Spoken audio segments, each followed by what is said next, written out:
Morning. This is Arnie Waters here at Waters Capital in Boston, Massachusetts.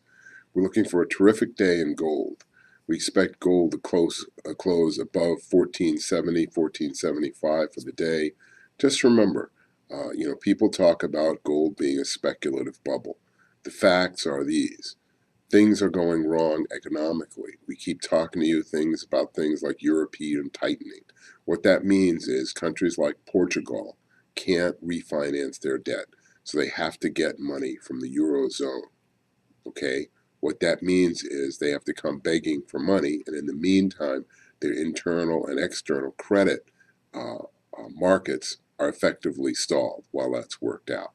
So that's a serious economic problem. And again, we're talking about countries.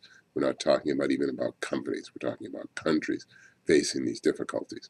Italy will be next. Perhaps Spain will be that right after that. So the European Central Bank has to have a plan. Their plan includes tightening. That means increasing rates. That's great for gold. In addition, I have pointed out to you repeatedly, gold is a commodity market. It's a supply and demand market. Demand is going up, whether for financial instruments in gold or demand from jewelry and normal sources. And supply is flatlining.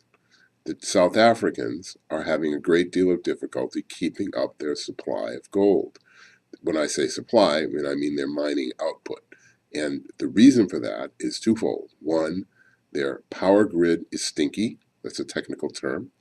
And two, their supplies, that is, it is getting more and more difficult to mine. So they're having to go deeper and deeper.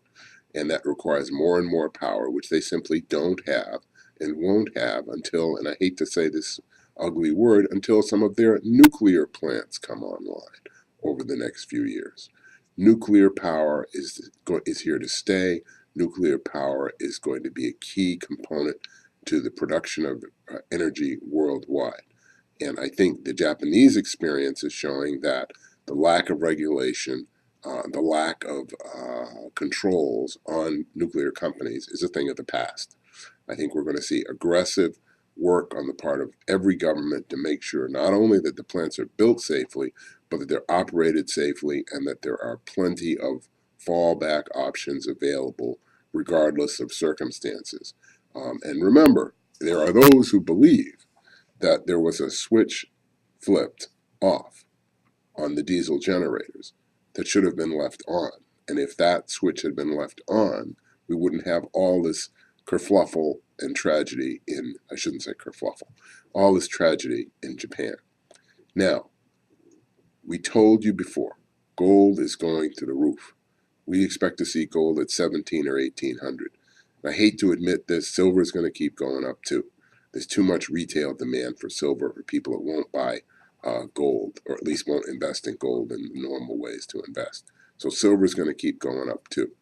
And when they talk about a speculative bubble, they talk about things that don't exist in real life. So in the real world, supply is flatlining, demand is increasing, economic uncertainty, inflation.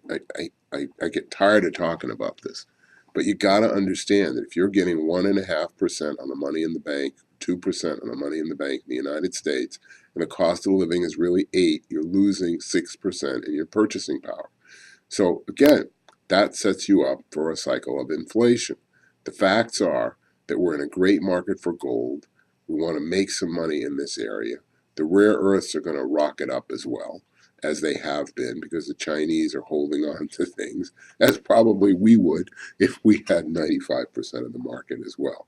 So aim for the ice flows, not the open water. Keep alert. Thanks.